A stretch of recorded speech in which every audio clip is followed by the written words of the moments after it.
రామాయణంలోని కొన్ని ఆదర్శ పత్రలో మూడో పత్ర అయినటువంటి రామసేవకుడు లక్ష్మణుని గురించి తెలుసుకుంటున్నాం. ఇవాళ ఆయన గురించే ఇంకా కొంత విషయం తెలుసుకుందాం. నిన్న లక్ష్మణుడు రామ ఆదేశానుసారం శూర్పణఖ యొక్క ముక్కు చెవులు కోశాడు. ఇంతవరకు నిన్న తెలుసుకున్నాం కదా. వెంటనే శూర్పణఖ ఆ బాధని భరించలేక వీళ్ళ మీద కక్ష పెట్టుకుని వీళ్ళని ఏమైనా సరే శిక్షించటానికి ఏమిటి మార్గం అని గబగబా వెళ్ళింది కరదూషణాదుల దగ్గరికి. వాళ్ళిద్దరూ సోదరులు అన్నమాట శూర్పణఖి. ఆ కరదూషణాదులతో తనకు జరిగిన అవమానాన్ని అంతా చెప్పింది. అంతేగాని మిగతాదంతా చెప్పాల. అంతా చెబితే నువ్వు అసలు అక్కడికి ఎందుకు వెళ్ళావు, మరి ఆయన పెళ్ళయింది కదా, ఈయనేమో ఆయన సేవకుడుగా ఉన్నాడు కదా అంటారు కదా. ఇవన్నీ చెప్పరు. ఎప్పుడైనా సరే దుర్మార్గులు వాళ్ళకు జరిగిన వరకే చెప్పుకుంటారు, మొత్తం జరిగింది చెప్పరు. వాళ్ళ మాట నమ్మామనుకోండి, మనం వాళ్ళ పక్కన వెలిగామనుకోండి, మనం కూడా అభాసుపాలు అవుతాం. ఇది రాక్షస మనస్తత్వం అన్నమాట.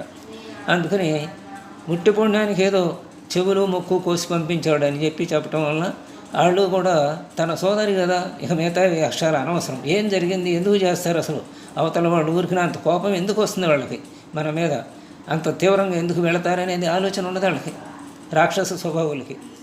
అలాగే కరదూషణాదులు వెంటనే బయలుదేరారు. మొత్తం కరదూషణాలు ఎంతమంది 14,000 మంది సైన్యాన్ని తీసుకువెళ్ళారు.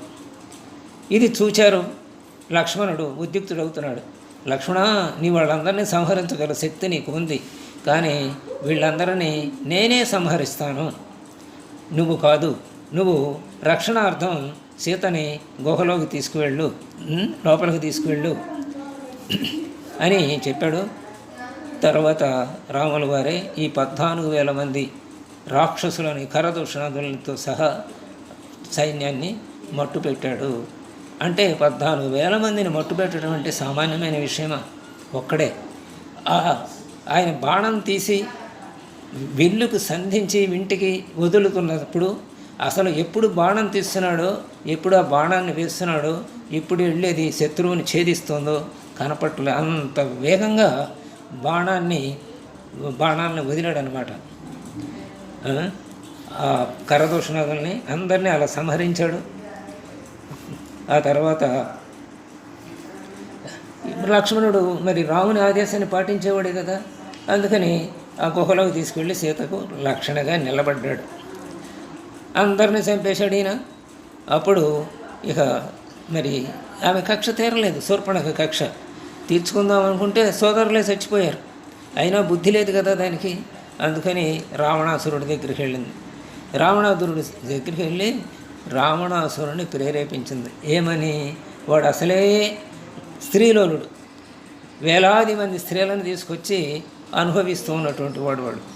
ఈ విషయం మనకు ఎప్పుడు తెలుస్తుంటే సుందరకాండలో ఆయన వెళ్ళి అందరూ పడుకున్నటువంటి స్త్రీల అస్తవ్యస్తమైన వస్త్ర అలంకరణలతో వస్త్రాలు పక్కకు తొలిగితే ఉన్న బోలెడు మంది స్త్రీలను చూస్తాడు. వీళ్ళందరూ రావణాసురుడి భార్యలు అనమాట, ఉంపుడు గత్తెలు లాంటి వాడు. ఎంతోమందిని తీసుకొచ్చాడు అలా. మరి అలాంటి వాడికి ఇంకో సీతను గురించి చెప్పింది, అందాన్ని గురించి. ఇక వాడికి ఇంకా పట్టపగ్గాలు ఎక్కడుంటాయి? అందుకని రావణాసురుడిని ప్రేరేపించి సీతను నువ్వు నీ దానిగా చేసుకుంటే బాగుంటుంది అని చెప్పాడు. వెంటనే వాడికి ఇంకా పెళ్ళయింది. వాళ్ళ అక్కడ ధర్మం కాదనేది ఉండదు కదా. ఆయన ఎన్ని నవక వ్యాకరణ పండితుడైనా సరే లోపల దుర్మార్గపు ఆలోచన ఉన్న వాడికి ఇవన్నీ ఉండవు. ఇంకా పైపెచ్చు తాను చదువుకున్న శాస్త్రాల్లో ఇలా అక్రమాలకు ఉపయోగపడే ఏమైనా ఉంటే వాటిని గుర్తుంచుకుంటాడు. అలాగే ఆ శూర్పణఖ ప్రేరణ చేత రావణాసురుడు వచ్చాడు సీతను అపహరించడానికి. మారీచుని మరీ వెంట పెట్టుకుని వచ్చాడు. అక్కడే పంచిపెట్టుకు వచ్చాడు అన్నమాట. అక్కడ మరి మారీచుడిని విచిత్ర స్వర్ణలేడి రూపాన్ని ధరించి ఆ సీతాపహరణానికి తోడ్పడ్డాడు. సరే, ఆ సీత యొక్క మనస్సుని ఆకర్షించాడు.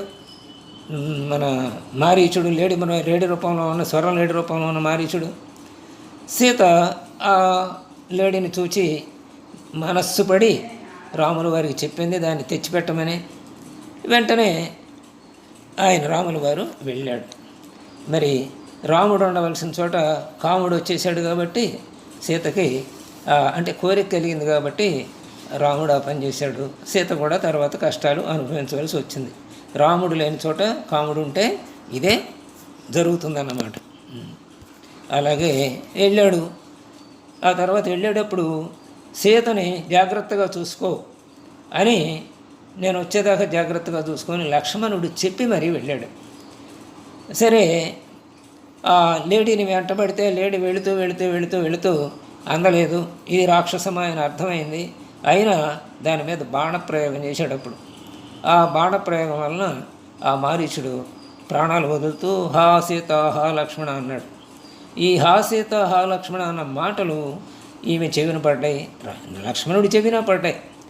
అయితే లక్ష్మణుడు ఇదంతా రాక్షసమాయ అని అర్థం చేసుకున్నాడు. కానీ భర్త మీద ఉండేటువంటి అనురాగం చేత నిజంగా భర్తే అరుస్తున్నాడు, ఏదో ఆపద వచ్చి హా సీత హా లక్ష్మణ అని అనుకుని సీత లక్ష్మణుడిని వెళ్ళి రాముల వారికి ఏం జరిగిందో చూచి రమ్మంది. అమ్మ, నా అన్నకి ఏమీ జరగదు, ఇదంతా రాక్షసమాయ అని ఎంతో నచ్చజెప్పాడు. నచ్చజెప్పినా వినలేదు సీత. నీవేదో దురుద్దేశం పెట్టుకుని నీవు ఇలా అంటున్నావు అని నానా దుర్భాషలు వాడింది. ఆ దుర్భాషలను సహించలేక అప్పుడు అన్నగారి ఆజ్ఞని ధిక్కరించి అప్పుడు బయలుదేరాడు రాముల వారి దగ్గరికి వెళతాను అని. అప్పుడు దాకా ఆ అన్నగారి ఆజ్ఞను పాటించాడు. అంటే అన్నగారి ఆజ్ఞను ధిక్కరించిన సమయం సీత నింద వలన, సీత లక్ష్మణుని నిందించడం వలన అప్పుడు మాత్రమే జరిగింది. అప్పుడు వెళ్ళాడు అడవిలోకి, ఆమెకి దగ్గర మరీ చెప్పి వెళ్ళాడు ఇక్కడి నుంచి బయటకు రావద్దని. రాముడి దగ్గరికి వెళ్తాడు. రామాజ్ఞను లక్ష్మణుడు ధిక్కరించింది అదే అనుకున్నాం కదా అదే సమయం. ఇంతలో అదే సమయంలో లక్ష్మణుడు అక్కడి నుంచి వెళ్ళగానే అక్కడ భిక్షకుని రూపంలో వచ్చాడు రావణాసురుడు. మహతా భిక్షాందేహి అన్నాడు. ఆమె ఎవరో భిక్షకుడే కదా అని లోపలికి వచ్చింది, బయటకు వచ్చింది, భిక్షని వేయబోయింది. ఇంతలోనే అపహరించాడు ఆమెని, బలవంతంగా ఆశ్రమం వైపు తీసుకెళ్తున్నాడు. అప్పుడు అక్కడికి రాముల కుమారి కోసం వెళుతున్నటువంటి లక్ష్మణుడికి రాముల వారు ఎదురుపడ్డాడు.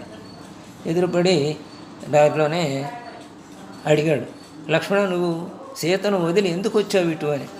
అప్పుడు నువ్వు పెద్ద అపరాధం చేసావు లక్ష్మణ అన్నాడు. అప్పుడు అన్నాడు లక్ష్మణుడు ఎన్నో విధాల బాధగా చాలా బాధపడుతూ చెప్పాడు, దేవా, నేను నా ఇచ్ఛానుసారం అసలు అక్కడిని విడిచి రాలేదు.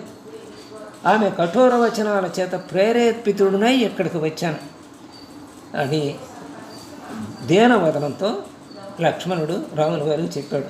సరే, ఇద్దరు కలిసి విచారంతోనే అక్కడి నుంచి ఆశ్రమానికి వచ్చారు, అదే పర్ణశాలకి. అక్కడ పర్ణశాల దారిలో అనేక రకాలుగా విచారిస్తూ విలపిస్తూ ఆశ్రమం దగ్గరికి వస్తాడనమాట రాముడు.